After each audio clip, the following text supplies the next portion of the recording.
Hey, what's up? It's Brian here, and in this video I'm going to go into Authenticity's Attraction. And like my last couple of videos, I'm going to specifically quote a segment from the book Life Lessons, and I'm going to share a little neat story that the author shares in the book too. So this is on page 37. She says, "We think sometimes we're only drawn to the good, but we're actually drawn to the authentic. We like people who are real more than those who hide their true selves under layers of artificial niceties." And then right after this, she tells a quick story about how when she was a professor, she got Professor of the Year. And she knows throughout the day, people weren't really talking to her directly about it, but she can tell that there was a lot of people just having fake smiles towards her, right? There was some tension there because she was thinking like everyone kind of wanted the award for themselves, but no one was saying that to her. And she felt a little awkward from that. Then she says she got, let me go back to it. She got some flowers from this guy in her office, and he wrote, quote, on the note, "Jealous as hell, congrats anyway." And she said that she loved that he was real with the message and, putting some humor to it too. And she said in the book that she felt more safe around him, more comfortable around him because she felt like she knew where he stood with different things and he wasn't trying to hide his true self from her. Right, so like she was drawn to the authentic in that scenario, not someone being fake nice to her. And I think that that's a really interesting perspective. And I've just noticed as I've gotten older too, I can kind of notice when people are being real or they're just saying something that's fake. Even if someone is showing kindness but it's really coming from a sinister place, or they're just doing it for attention or virtue signaling or that sort of thing, I can usually catch that.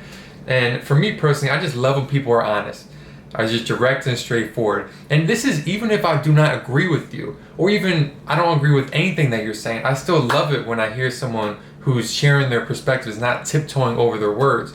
One example, in the past month, a former NBA basketball player named Kwame Brown, he's posted a lot of YouTube videos, sometimes even like a 1-hour live stream, and you can just tell that he's coming from the heart. And he's even attacked some former basketball players and said some quote-unquote controversial things, but I love that. That's just refreshing to hear, honestly. And like I said, I don't agree with every single thing that he's saying, but you don't have to. It's just refreshing when someone's just speaking who they are, their perspective, and you can tell when you watch him, he's not saying something that he heard from somewhere else. He's actually saying what he thinks, and that's just so refreshing in 2021. Because really right now, social media has really created a lot of fake people, or at least has gotten a lot of people to put on a fake front. And honestly, that's one reason, although I do YouTube videos, there's a part of me that like I can't totally go into it full throttle. And when I say full throttle, I mean posting on every single social media platform, on connecting with all these people who I deep down maybe don't really want to connect with. Because YouTube, if you look up how to grow your channel, a lot of it, they encourage fake behaviors. So one could be like connecting with people purely to grow your channel, or maybe catering your title to different keywords. So it kind of talks about like what sounds good to the audience, what will appease the YouTube algorithm, and none of it is really like what is the content actually about.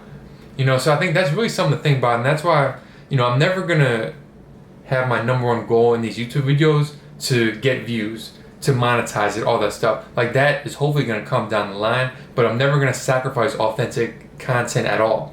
For me personally, anytime I do anything, YouTube-wise, when I talk to someone, my behaviors in life, I ask, what is authentic to me? Or what do I think when I say something? And this is in opposition to what a lot of people think first, which is what sounds good, right? But I'm authenticity driven. I'm not too concerned with what sounds good. I never go to that first, right? I'm concerned with how I present myself, but I'm always want to share my authentic perspectives first, and I don't go from a place of what sounds good then to being authentic, because that's backwards, and that's how a lot of people are.